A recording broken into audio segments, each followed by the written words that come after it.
Most welcome everybody. आज पुनः एक नए टॉपिक के साथ आपके समक्ष हैं। यह टॉपिक भौगोलिक चिंतन से संबंधित है, जिसमें आज प्राचीन भारतीय विद्वानों के या प्रमुख प्राचीन भारतीय विद्वानों के महत्वपूर्ण भौगोलिक योगदानों को देखा जाएगा। विभिन्न प्रतियोगी परीक्षाओं से लेकर के राज्य स्तरीय, विश्वविद्यालय स्तरीय परीक्षाओं में यह प्रश्न पूछा जाता रहा है, इसलिए आज इस टॉपिक की चर्चा की जाएगी और देखा जाएगा कि महत्वपूर्ण प्राचीन कालीन विद्वान कौन थे और उनके भौगोलिक कार्य, उनके भौगोलिक योगदान किस प्रकार के थे। तो आइए देखते हैं प्राचीन भारतीय विद्वानों के भौगोलिक योगदानों को। प्राचीन काल में भौगोलिक ज्ञान की क्या स्थिति थी, यहाँ पे समराइज करने की कोशिश की गई है। भारतीय प्राचीन ग्रंथ, पुराण, रामायण, महाभारत आदि ऐसे ग्रंथ रहे हैं, ऐसे शास्त्र रहे हैं जिसमें भूगोल से संबंधित तमाम पक्षों के वर्णन किए गए हैं। रामायण में विविध स्थानों के उल्लेख, महाभारत में विविध स्थानों के उल्लेख, चारों वेदों और पुराणों में विभिन्न प्रकार के स्थानों, विभिन्न प्रकार के भौगोलिक पक्षों के उल्लेख यह दर्शाते हैं कि तत्कालीन परिस्थितियों में भी भूगोल के क्षेत्र में अनेकानेक कार्य किए जाते रहे। यद्यपि संबंधित विद्वानों को यह ज्ञात नहीं था कि उनके द्वारा किया गया यह कार्य कहीं न कहीं भूगोल से संबद्ध है, किंतु जाने अनजाने में वे भूगोल के क्षेत्र में अनेकानेक रूपों में कार्य करते रहे। तत्कालीन परिस्थितियों में यदि देखा जाए तो खगोलकी और गणित के क्षेत्र में ज़्यादा कार्य हुए। खगोल विज्ञान के अंतर्गत ज़्यादा कार्य देखे जाते हैं, ज्योतिष के अंतर्गत ज़्यादा कार्य देखे जाते हैं और ब्रह्मांड के संदर्भ में जो बातें बताई गई उसका भी संबंध कहीं न कहीं भूगोल से है। इसके संदर्भ में तरह तरह के उल्लेख देखने को मिलते हैं। तो उस समय भूगोल कोई स्वतंत्र विषय नहीं था, बल्कि खगोल और भूगोल दोनों एक दूसरे के पूरक माने जाते थे। खगोल और गणितीय भूगोल प्राचीन भूगोल के महत्वपूर्ण अंग थे, अर्थात उन दिनों के जो विद्वान थे वह खगोल और गणितीय पक्षों का विशेष रूप से अध्ययन करते थे, या उनके द्वारा जो किए जाने वाले कार्य थे, होने वाले कार्य थे, उनमें गणितीय और खगोल की पक्ष सम्मिलित थे। तो आइए देखते हैं प्रमुख विद्वान और उनके योगदानों को, जिसमें पहला नाम आता है कौटिल्य या चाणक्य का। इनका समय 4वीं शती ईसा पूर्व माना जाता है। मौर्य साम्राज्य के संस्थापक चंद्रगुप्त मौर्य के समकालीन, जिनका समय 322 से 298 ईसा पूर्व के आसपास का माना जाता है, उनके गुरु थे चंद्रगुप्त मौर्य के और उनके प्रधानमंत्री भी थे। इन्होंने अर्थशास्त्र की रचना किया, जैसा कि आपको ज्ञात होगा। इस अर्थशास्त्र में कौन कौन से भौगोलिक पक्ष सम्मिलित हैं, इसे देखें। इस शास्त्र में भारत की तत्कालीन कृषि व्यवस्था, तत्कालीन औद्योगिक प्रगति, तत्कालीन व्यापार, व्यापारिक मार्गों के साथ साथ पाटलिपुत्र जो आज का पटना है, उज्जैन, तक्षशिला आदि के भौगोलिक और राजनीतिक वर्णन किए गए हैं। तो कौटिल्य ने अपने ग्रंथ अर्थशास्त्र में विभिन्न प्रकार के औद्योगिक प्रगति, व्यापार, व्यापारिक मार्गों, विभिन्न स्थानों के राजनीतिक और भौगोलिक वर्णन किए। इसके बाद दूसरा देखें आर्यभट्ट को। इनका समय काल 4वीं शती माना जाता है। प्रसिद्ध खगोल विज्ञानी थे। इनका जन्म पाटलिपुत्र में हुआ था। पृथ्वी की आकृति को इन्होंने गोलाभ बताया। सूर्य ग्रहण, चंद्र ग्रहण का कारण सूर्य, चंद्रमा और पृथ्वी के बीच बदलती स्थितियों को बताया और यह सिद्ध करने का प्रयास किया कि पूर्णिमा की रात में चंद्रमा पर पृथ्वी की छाया पड़ने से चंद्र ग्रहण होता है। इनकी सबसे प्रमुख रचना है आर्यभट्टियम, इनकी प्रमुख कृति है।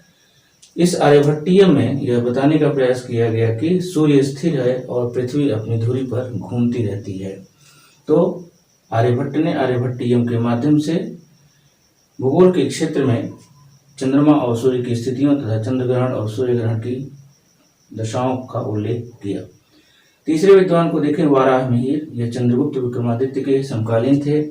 इनका समय काल 375 से 415 ईसा पूर्व, 375 से 415 ईस्वी के आसपास का माना जाता है।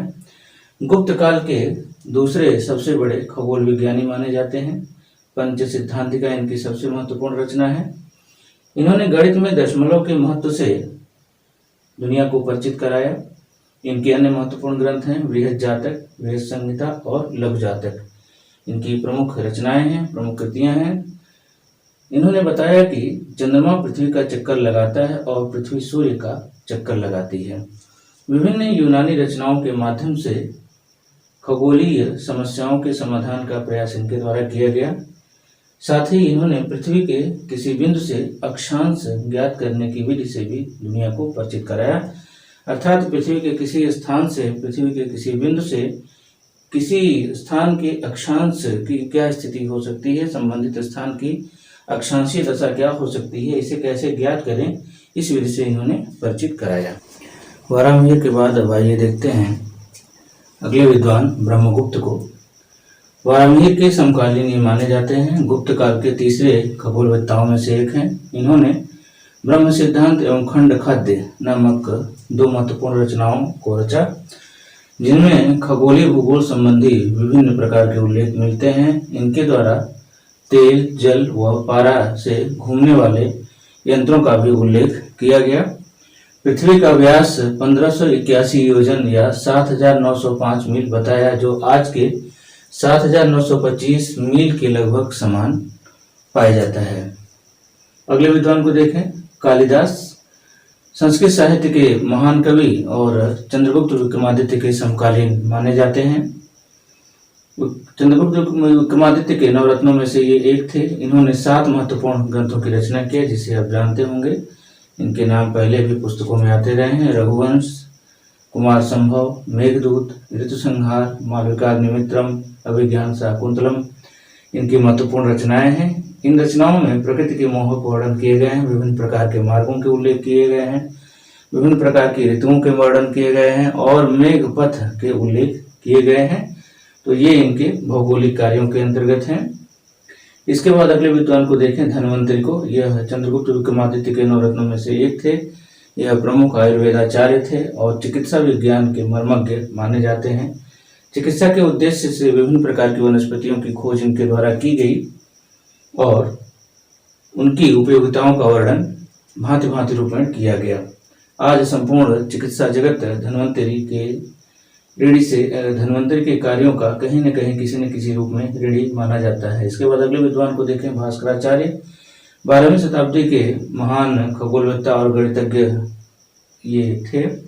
इन्होंने सिद्धांत शिरोमणि और करण-कतूहल 2 प्रसिद्ध ग्रंथों की रचना किया। अंकगणित, बीजगणित, ज्यामिति और ज्योतिष संबंधी इनके द्वारा विभिन्न प्रकार की नवीन खोजें की गईं। करण-कतूहल नामक ग्रंथ में विभिन्न यंत्रों का उल्लेख किया गया है। पृथ्वी गोल है और उसमें गुरुत्वाकर्षण शक्ति पाई जाती है। सबसे पहले दुनिया को बताने वाले गुरुत्वाकर्षण शक्ति के संदर्भ में उल्लेख करने वाले भास्कराचार्य हैं। यद्यपि इनका नाम न्यूटन के कारण छुप गया, यद्यपि यह खोज न्यूटन के द्वारा 1667 में की गई थी, गुरुत्वाकर्षण शक्ति की खोज, लेकिन यह कहीं न कहीं दुनिया के इतिहास से छिपाया गया कि न्यूटन ने खोज किया था, न कि भास्कराचार्य ने। अर्थात गुरुत्वाकर्षण शक्ति की खोज सबसे पहले भास्कराचार्य के द्वारा की गई। यह याद रखने योग्य बिंदु है। पृथ्वी को इन्होंने 360 अंशों में विभाजित किया तथा अक्षांश व देशांतर रेखाओं द्वारा नगरों की स्थितियों का निर्धारण करने का प्रयास किया। पृथ्वी को गोल मानकर इन्होंने सारी गणनाएं किया। इस प्रकार प्राचीन भारतीय विद्वानों के महत्वपूर्ण भौगोलिक योगदानों को आपने 7 बिंदुओं के अंतर्गत 7 विद्वानों के भिन्न भिन्न भौगोलिक कार्यों के अंतर्गत देखा। अपेक्षा है, ऐसी उम्मीद है कि यह विविध परीक्षाओं के लिए लाभकारी सिद्ध होगा। धन्यवाद।